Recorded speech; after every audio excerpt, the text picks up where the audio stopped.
Good morning mga mami. So, gagawin natin ng simple breakfast si baby. Gagawin natin siya ng banana pancake. May sobra siyang banana. So, gagawin ko siya ng pancake. May organic milk siya. May organic blueberries. Organic egg. So, yan si baby. So, let's start. Gagawin na natin.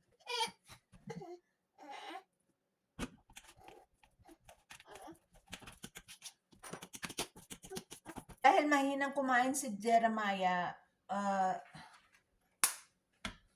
pinaghahati ko lang yung itlog niya. Ayan, kalahati dito, kalahati yung kalahati. Ayan, pinaghati ko lang sila. Konting cinnamon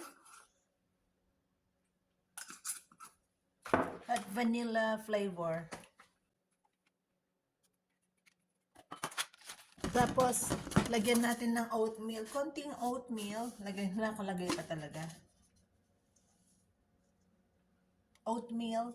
At konting pancake mix ang lalagay ko. Imbes na harina. Konti lang naman. Konting-konti lang naman.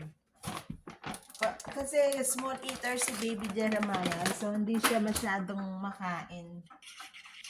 Tapos, lalagyan ko lang siya ng organic milk. Ito yung consistency niya. Konting-konti lang. Tapos yung egg niya, lalagyan ko lang ng konting cheese.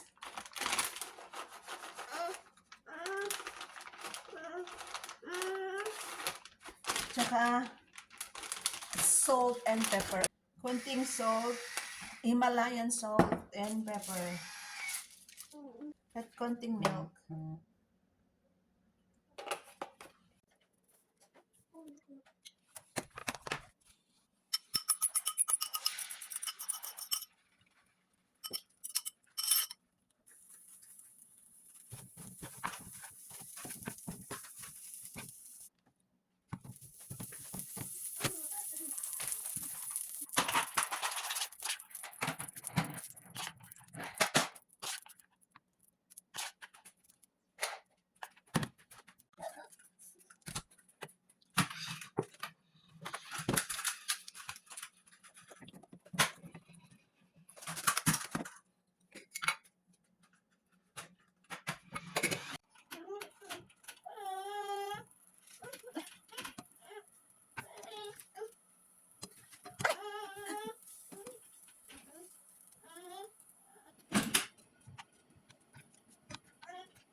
Yes.